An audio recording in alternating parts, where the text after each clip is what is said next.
नमस्कार दोस्तों, इस कहानी में आप जानेंगे कि गंगा जल का क्या महत्व है।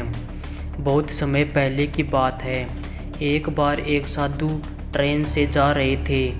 उनके सामने एक फकीर आके बैठे। फकीर मुस्लिम था, काले रंग की पोशाक पहने हुए था। उन दोनों की आपस में बातचीत शुरू हुई। लगभग 1 घंटे बाद फकीर ने बोला कि आप पानी पी लीजिए। तो साधु ने सोचा, मैं तो हिंदू हूँ और ये मुस्लिम है, यह मांस मीट खाता होगा, इसका पानी पिया तो मेरा धर्म भ्रष्ट हो जाएगा। तो उन्होंने मना कर दिया, बोला नहीं, मुझे प्यास नहीं लगी है, धन्यवाद। कुछ देर बाद फकीर ने फिर से पानी के लिए पूछा। साधु ने फिर से मना कर दिया। तो इस पर फकीर ने कहा, बाबा जी पी लीजिए, यह गंगा जल है। तो साधु ने पूछा, आप तो मानते नहीं हैं हमारे धर्म को और गंगा जल को, आप तो मुस्लिम हैं, फिर आपके पास ये गंगा जल कैसे आया? तो फकीर ने बोला, पहले मैं आगरा में सब इंस्पेक्टर था।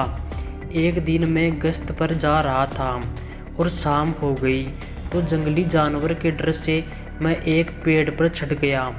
तो उस पेड़ के नीचे अचानक एक सभा प्रकट हो गई। सभा के बीच एक मुखिया खड़ा था।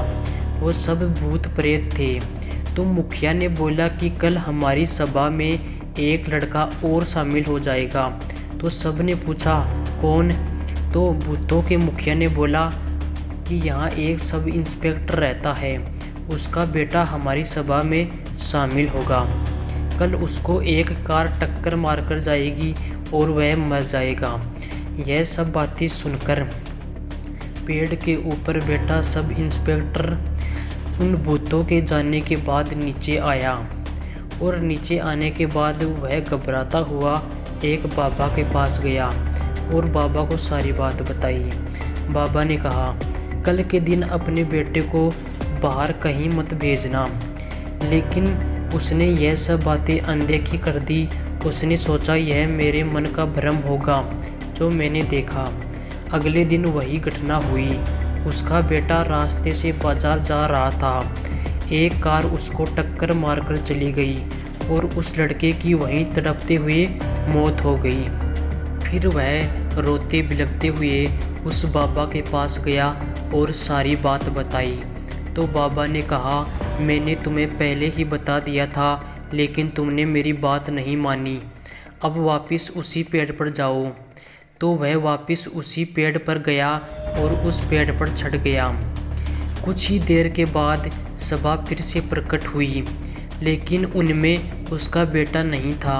तो सब भूतों ने पूछा अपने मुखिया से, आप तो कह रहे थे कि आज कोई शामिल होगा हमारी सभा में, लेकिन कोई नहीं आया।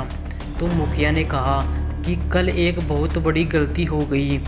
वहाँ कल जो लड़का मरा था, तो वहाँ से कावड़िए गुजर रहे थे और उन्होंने उसके मुंह में गंगा जल डाल दिया था। तो वह हमारी सभा में आने के बजाय सीधे मोक्ष को प्राप्त हो गया और उसकी आत्मा को मुक्ति मिल गई।